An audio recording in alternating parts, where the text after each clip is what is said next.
मैं नंदन वर्मा आज डॉक्टर विजय राघवन जो अनुपमा हॉस्पिटल के मुख्य चिकित्सक हैं, इनके सामने सिम्प्टोमेटिक ट्रीटमेंट के बारे में कुछ सवाल लेकर आया हूं, जिनका जवाब ये स्पष्ट रूप से आपको देंगे। तो इनसे आज मेरा पहला सवाल है कि आपका उपचार एलोपैथिक उपचार से किस तरह भिन्न है सर?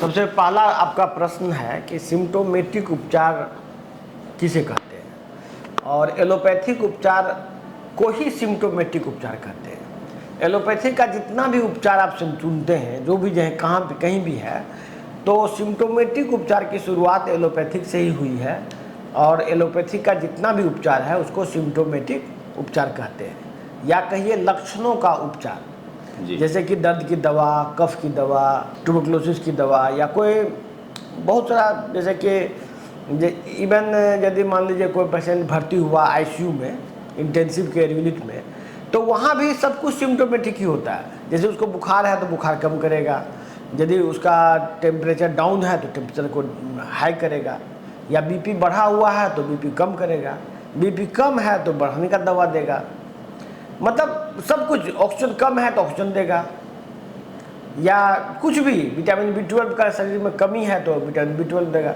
मतलब ब्लड के जांच के हिसाब से या ऑक्सीजन के जांच के हिसाब से जो चीज़ भी मतलब सिम्टम होगा, जैसे प्रोड्यूस होगा, उसका उपचार ही एलोपैथिक उपचार है।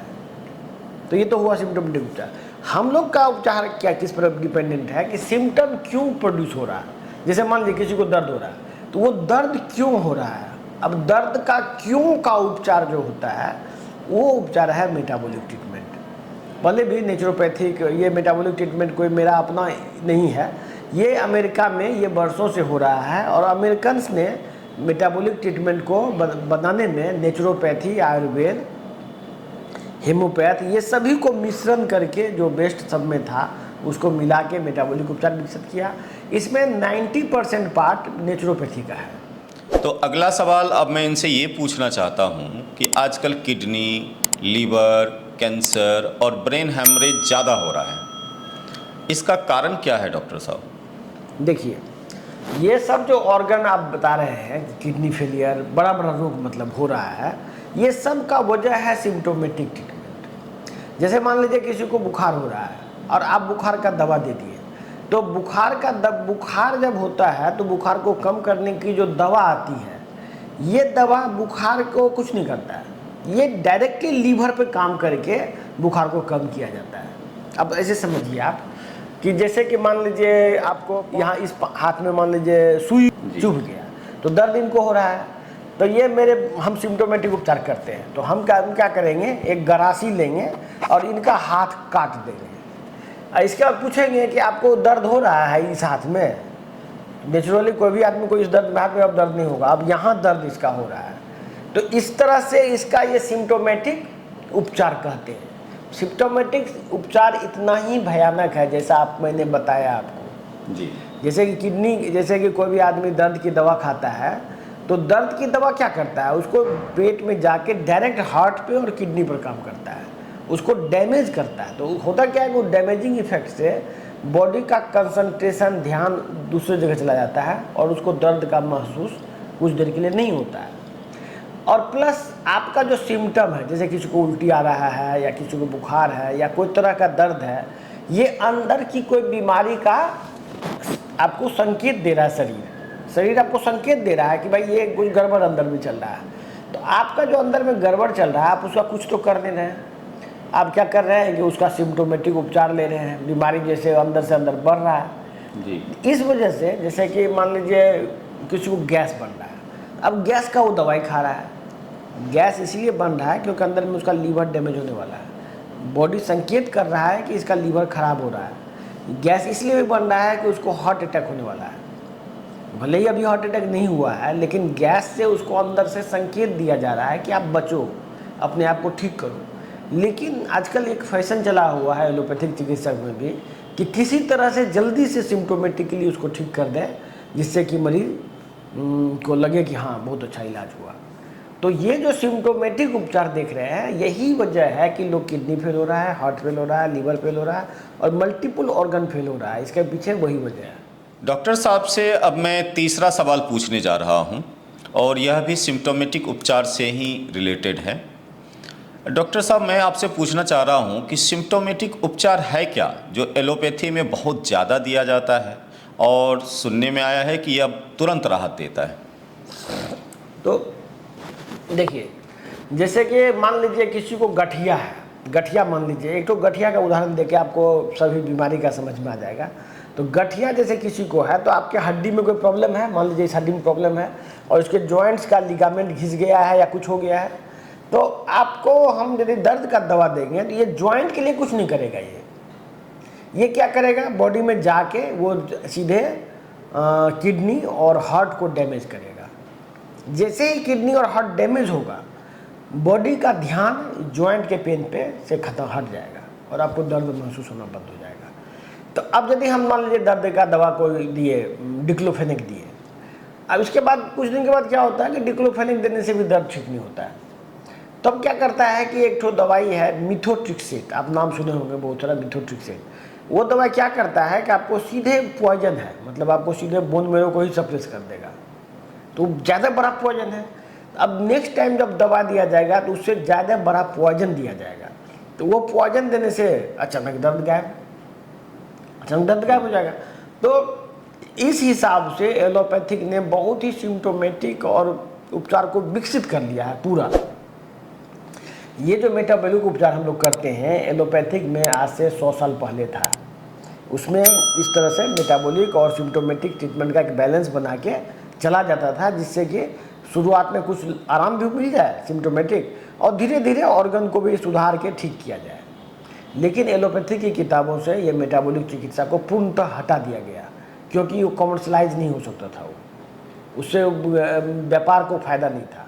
वो उस वैसे वसूली करने के लिए बहुत बड़े बड़े संस्थान बनाए जाते हैं, बहुत बड़ा बड़ा संस्थान। जैसे अब संस्थान का नाम मैं नहीं लूँगा, संस्थान का नाम आप लोग जानते हैं, नाम लेने से लोग बदनामी हो सकता है और प्लस मेरे ऊपर एक्शन भी हो सकता है जी। कि भाई फलना हॉस्पिटल का नाम आप क्यों लिए। सरकारी का भी नाम लेना सही नहीं है। ये टोटली गवर्नमेंट का काम है कि ऐसे बेरोजगार को बंद करें और बेहतर समाज की बेहतरी के लिए वो कुछ सीरियस स्टेप्स लें, ये गवर्नमेंट का काम है। अब डॉक्टर साहब से मैं चौथा सवाल पूछने जा रहा हूं और यह भी सिम्टोमेटिक ट्रीटमेंट से ही जुड़ा है।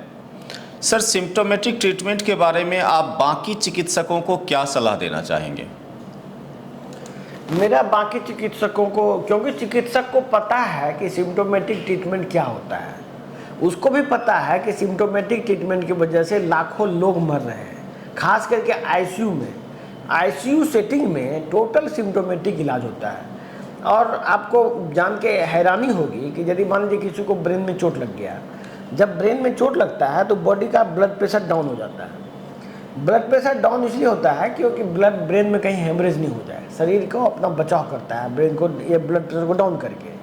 वहाँ पर क्या किया जाता है कि ब्लड प्रेशर डाउन हो गया है, चलो ब्लड प्रेशर बढ़ाने की दवा दिया जाता है। और जैसे ही ब्लड प्रेशर बढ़ाने की दवा दिया जाता है, ब्रेन में हेमरेज होता है, मरीज का डेथ हो जाता है। 90% आईसीयू का डेथ इसी तरह के उपचार से हो रहा है। अब जबकि ये बात का जानकारी सभी को है कि ये ब्लड प्रेशर डाउन क्यों होता है, डाउन रहना क्यों ज़रूरी है।